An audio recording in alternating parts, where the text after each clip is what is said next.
Hello friend, welcome to IB technical classes. आज HVDC और EHVAC system के बीच का डिफरेंस हम लोग डिस्कस करेंगे। तो आइए देखते हैं दोनों के बीच में क्या डिफरेंस है, या हम लोग कह सकते हैं comparison between HVDC and EHVAC system. तो वीडियो पूरा देखिएगा और आपको उम्मीद करते हैं समझ में आएगा। तो सबसे पहला जो डिफरेंस है वो हमारा एचवीडीसी सिस्टम के अंदर सिर्फ हमारा रेसिस्टेंस प्रेजेंट होता है। Only R is present in HVDC system, क्योंकि डीसी सिस्टम के अंदर हम लोग इंडक्टेंस और कैपेसिटेंस की बात नहीं करते, जबकि ईएचवीएसी सिस्टम के अंदर हमारा रेसिस्टेंस भी प्रेजेंट होगा, इंडक्टेंस भी प्रेजेंट होगा और कैपेसिटेंस भी प्रेजेंट होगा। यानी आर एल सी तीनों चीज़ हमारा एसी सिस्टम के अंदर ईएचवीएसी ट्रांसमिशन के अंदर प्रेजेंट होगा।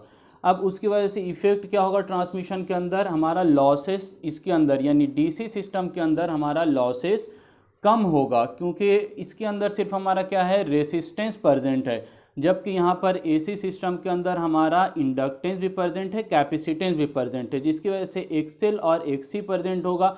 ये एक्सेल एक्सी क्या है, opposition due to inductance and opposition due to capacitance. इसको इंडक्टिव रिएक्टेंस कहते हैं हम लोग, इसको कैपेसिटिव रिएक्टेंस कहते हैं। तो इन दोनों की वजह से हमारा क्या होगा, ओवरऑल ट्रांसमिशन के अंदर लॉसेज बढ़ जाएगा, जबकि डीसी सिस्टम के अंदर सिर्फ रेसिस्टेंस है, इसीलिए ओवरऑल लॉसेज इसका क्या रहेगा, कम रहेगा, जबकि एसी सिस्टम के अंदर लॉसेज बढ़ जाएगा एक्सेल और एक्सी के प्रेजेंट होने के कारण।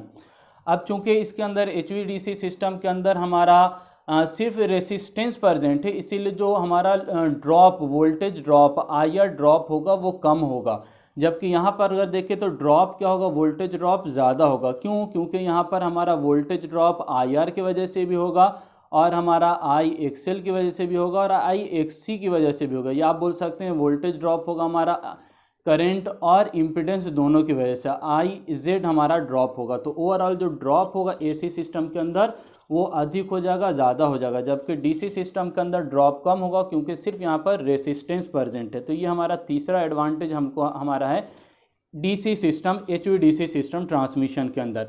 अब ड्रॉप चूंकि कम है, ड्रॉप कम है, इसीलिए हमारा रेगुलेशन क्या होगा, वोल्टेज रेगुलेशन बेटर होगा। वोल्टेज रेगुलेशन क्या है, सेंडिंग इन और रिसीविंग इन के बीच में जो हमारा डिफरेंस आ जाता है वोल्टेज का, यदि हम जितना सेंड कर रहे हैं उतना रिसीविंग इन पर वोल्टेज हमारा पहुंच जाएगा, तो वोल्टेज रेगुलेशन हमको बेटर मिलेगा, अच्छा मिलेगा। और यहाँ पर ड्रॉप चूंकि कम हो रहा है, सिर्फ आर की वजह से ड्रॉप हो रहा है, इसीलिए यहाँ पर हमको एचवीडीसी सिस्टम के अंदर बेटर वोल्टेज रेगुलेशन मिलेगा, जबकि एसी सिस्टम के अंदर ड्रॉप हमारा इम्पिडेंस की वजह से हो रहा है, इसीलिए यहाँ पर हमको पुअर वोल्टेज रेगुलेशन मिलेगा। अब नेक्स्ट हमारा एडवांटेज डीसी सिस्टम क्या क्या है, यहाँ पर स्किन इफेक्ट प्रेजेंट नहीं होता, there is no skin effect in DC system.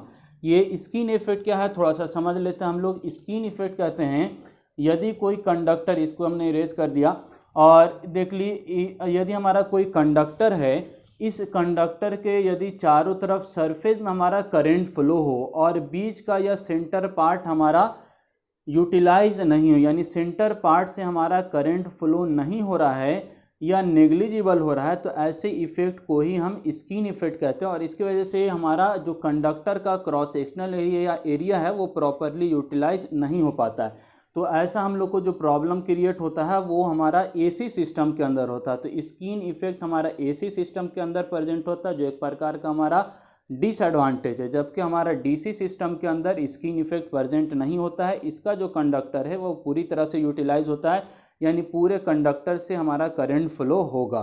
तो ये एचवीडीसी सिस्टम का हमारा पांचवा एडवांटेज है कि इसके अंदर स्किन इफेक्ट नहीं होता है। नेक्स्ट एडवांटेज हमको डीसी एचवीडीसी सिस्टम में क्या मिलता है, कॉस्ट ऑफ कंडक्टर। ये कॉस्ट ऑफ कंडक्टर कम हो, ये एचवीडीसी सिस्टम के अंदर हमारा कॉस्ट ऑफ कंडक्टर हमारा कम होगा। क्यों कम होगा?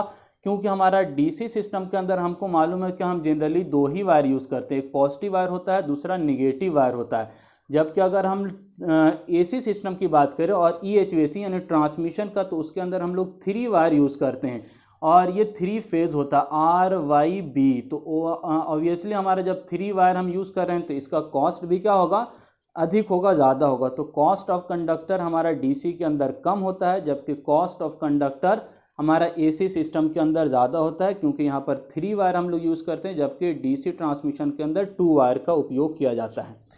नेक्स्ट एडवांटेज हमको क्या मिलता है, कोरोना लॉस। इसके अंदर जो कोरोना लॉस होगा वो क्या होगा, कम होगा, लेस होगा। अब कोरोना लॉस कम, कोरोना लॉस क्या है, कोरोना एक ऐसा इफेक्ट है जो ट्रांसमिशन लाइन के अंदर होता है। जब किसी ट्रांसमिशन लाइन से हाई वोल्टेज हम लोग ट्रांसमिट करते हैं, तो यदि हाई वोल्टेज डीसी ट्रांसमिट कर रहे हैं और हाई वोल्टेज एसी ट्रांसमिट कर रहे हैं, दोनों यदि सेम वोल्टेज है, दोनों 132 kV अगर सपोज करते हैं, तो उस स्थिति में हमारा डीसी के अंदर कोरोना लॉस कम होगा, जबकि एसी के अंदर हमारा कोरोना लॉस ज़्यादा होगा। यानी कंडक्टर के चारों तरफ हमारा मीडियम का आयोनाइज्ड हो जाना और हमारा कलर ग्लो हो जाना, ये हमारा कोरोना इफेक्ट कहलाता है। और एसी सिस्टम के अंदर ज़्यादा होगा। क्यों ज़्यादा होगा इसको थोड़ा सा समझिएगा। अगर मान के चलते हैं दोनों सेम वोल्टेज रेटिंग है, डीसी और एसी दोनों के लिए 132 kV की बात करें, तो डीसी सिस्टम का अगर 132 kV है, तो ये 132 kV अगर हम बात करें तो ये 132 kV आरएमएस वोल्टेज है। यानी ये root mean square, maximum voltage नहीं है। मैक्सिमम वोल्टेज क्या होगा, √2 टाइम्स ज़्यादा हो जाएगा। यानी 132 kV डीसी, तो डीसी क्या है, कांस्टेंट है, जबकि ये हमारे पास फ्लक्चुएट हो रहा है और वोल्टेज की वैल्यू किसी इंस्टेंट पर हमारी बहुत ज़्यादा बढ़ जा रही है। कितना बढ़ जा रही है, √2 टाइम्स ज़्यादा बढ़ जा रहा है। यानी ये मैक्सिमम वोल्टेज की वजह से हमारा एयर ब्रेक डाउन हो जाएगा एयर का, और एयर हमारा आयोनाइज्ड हो जाएगा और कोरोना इफेक्ट इसके अंदर ज़्यादा होगा। तो अगर कोरोना इफेक्ट बात करें तो हमारा EHVAC सिस्टम के अंदर हमारा कोरोना लॉस जो होता है वो अधिक होता है, और डीसी सिस्टम के अंदर हमारा कोरोना लॉस कम होगा। क्यों कम होगा, क्योंकि इसका जो वोल्टेज रेटिंग है वो कांस्टेंट होती है, जबकि इसकी वोल्टेज रेटिंग हमारा मैक्सिमाइज एक निश्चित पॉइंट पर मैक्सिमम हो जाता है, जिसकी वजह से हमारा ब्रेक डाउन होने की पॉसिबिलिटी बढ़ जाती है।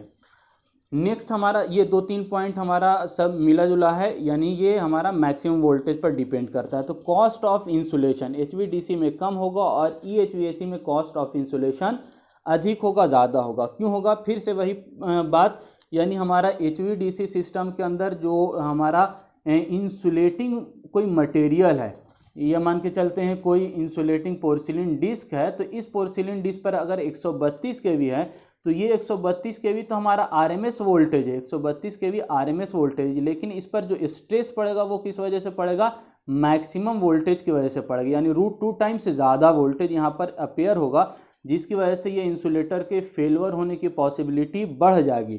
जबकि डीसी सिस्टम हमारा मैक्सिमम या मिनिमम नहीं होता है, ये कांस्टेंट वोल्टेज होता है। तो हमारा इंसुलेशन के ऊपर इसका इफेक्ट कम होगा, जिसकी वजह से हमारा कॉस्ट ऑफ इंसुलेशन इसके अंदर कम हमारा पैसा खर्च करना पड़ेगा, जबकि यहाँ पर कॉस्ट ऑफ इंसुलेशन हमारा ज़्यादा होगा। या अगर हमारे पास कोई कंडक्टर है, इसको हमको आइसोलेट करना है या हमारे इंसुलेशन चढ़ाना है, तो EHVAC सिस्टम अगर ट्रांसमिट कर रहे हैं तो इसके ऊपर जो इंसुलेशन का लेयर आपको चढ़ाना होगा वो ज़्यादा चढ़ाना होगा, क्योंकि यहाँ पर मैक्सिमम वोल्टेज अपेयर होगा। जबकि डीसी सिस्टम के अंदर हमारा इंसुलेशन पर उतना ज़्यादा प्रभाव नहीं होगा, क्योंकि हमारा जो वोल्टेज लेवल है वो इसके अंदर हमारा कांस्टेंट होता है। सिमिलरली इसी तरह अंडरग्राउंड केबल के लिए हमारा HVDC सिस्टम ज़्यादा इफ़िशियंट है। क्यों, क्योंकि इसका वोल्टेज रेटिंग फिर से कांस्टेंट है, और हमारा अंडरग्राउंड केबल के लिए EHV सिस्टम हमारा प्रीफरेबल नहीं है, क्योंकि EHV सिस्टम अंडरग्राउंड केबल के अंदर हमको क्या करना होगा, तार के ऊपर इंसुलेशन चढ़ाना होगा, और तार के ऊपर जब इंसुलेशन चढ़ाइएगा तो इसकी वोल्टेज जो हमारा इस पर वोल्टेज का जो इफेक्ट होगा वो अधिक होगा, क्योंकि मैक्सिमम वोल्टेज भी हमारा अपेयर होगा। यानी इसके फेलवर होने की, AC सिस्टम के अंदर किसी इंसुलेटर के फेलवर होने की पॉसिबिलिटी ज़्यादा होगी, अधिक होगी। इसीलिए अंडरग्राउंड केबल के लिए EHV सिस्टम हमारा प्रीफरेबल नहीं है, जबकि HVDC सिस्टम को हम प्रीफर कर सकते हैं। इसके अलावा हमारा HVDC सिस्टम के अंदर इफ़िशियंसी बेटर होगी। क्यों होगी, तो इतना सारा पॉइंट देखा हमारा, इसके अंदर सिर्फ रेसिस्टेंस होता है, लॉसेस कम होता है, तो ऑब्वियस सी बात है कि इसकी इफ़िशियंसी हमारी बेटर हमको मिलेगी। जबकि EHVAC सिस्टम के अंदर हमारा कोरोना लॉस भी इसके अंदर ज़्यादा हो रहा है, इसके अलावा हमारा L और C सब सारा प्रेजेंट है, इसके लिए इसकी इफ़िशियंसी हमारी पुअर होगी, कम होगी इफ़िशियंसी। नेक्स्ट जो हमको HVDC सिस्टम के अंदर एडवांटेज मिलता है वो सबमरीन। ये सबमरीन क्या है, यानी कि HVDC जो ट्रांसमिशन है इसको हम वाटर के अंदर चलते चलते ट्रांसमिशन लाइन को चूँकि बहुत लॉन्ग डिस्टेंस कवर करना होता है, इसीलिए हो सकता है बीच में कोई रिवर मिल जाए, समुद्र मिल जाए, तो हम लोग HVDC सिस्टम को किसी भी वाटर के अंदर से भी ट्रांसमिट करा सकते हैं। जबकि EHVC सिस्टम को हम लोग वाटर के अंदर से ट्रांसमिट नहीं करा सकते हैं, क्योंकि वाटर के अंदर ट्रांसमिट कराने के लिए हमको अंडरग्राउंड केबल का यूज़ करना होगा, और अंडरग्राउंड केबल हमारा EHV सिस्टम के लिए उतना अच्छा काम नहीं करेगा। और जबकि HVDC सिस्टम के लिए यानी हम इसके ऊपर आसानी से इंसुलेशन चढ़ा सकते हैं और इसको वाटर के अंदर से हम लोग ले जा सकते हैं। तो सब मरीन यानी वाटर के अंदर हम आसानी से HVDC ट्रांसमिशन का काम कर सकते हैं, जबकि EHVC सिस्टम के अंदर जनरली इसका उपयोग नहीं करेंगे। और ये एक इम्पॉर्टेंट एडवांटेज है हमारा HVDC सिस्टम का, सिंक्रोनाइजेशन। ये सिंक्रोनाइजेशन क्या है थोड़ा समझ लेते हैं। सिंक्रोनाइजेशन कहते हैं ये AC के अंदर किया जाता है सिंक्रोनाइजेशन, यानी अगर मान के चलिए कोई अल्टरनेटर लगा हुआ है या दो सप्लाई ट्रांसमिशन लाइन की आ रही है, तो हम इसको अगर मान के चलिए दो इनकमिंग को एक जगह कनेक्ट करना चाह रहे हैं बस बार की सहायता से, तो ये दोनों इनकमिंग हमारा सिंक्रोनाइज्ड होना चाहिए। सिंक्रोनाइज क्या है? सिंक्रोनाइज के अंदर 2-3 कंडीशन देखना होता है। एक तो हमारा वोल्टेज रेटिंग सेम होना चाहिए, दूसरा फेज सीक्वेंस हमारा सेम होना चाहिए, इसके अलावा फ्रीक्वेंसी हमारे पास सेम होनी चाहिए। जब ये तीनों कंडीशन हमारा फुलफिल कर जाएगा तो ही हम बस बार से दो अल्टरनेटर को या दो ट्रांसमिशन लाइन को एक बस बार से कनेक्ट कर सकते हैं। जबकि DC सिस्टम में हमारा ये प्रॉब्लम नहीं है, क्योंकि DC सिस्टम के अंदर फ्रीक्वेंसी नहीं होती है, जीरो होती है, फेज सीक्वेंस भी नहीं होता है। तो इसको हम लोग आसानी से कोई भी हमारे पास ट्रांसमिशन लाइन है इसको हम दूसरे के साथ कनेक्ट कर सकते हैं, क्योंकि इसके अंदर कोई सिंक्रोनाइजेशन का प्रॉब्लम, फ्रीक्वेंसी का प्रॉब्लम नहीं होता है। जबकि EHVC सिस्टम के अंदर हमारा सिंक्रोनाइजेशन का एक इम्पॉर्टेंट प्रॉब्लम है, यानी अगर 50 हर्ट्ज सप्लाई का कोई लाइन है तो हम 60 हर्ट्ज ट्रांसमिशन लाइन को इसके साथ कनेक्ट नहीं कर सकते हैं। दोनों को सेम फ्रीक्वेंसी लाना होगा तभी हम एक साथ इसको कनेक्ट कर सकते हैं।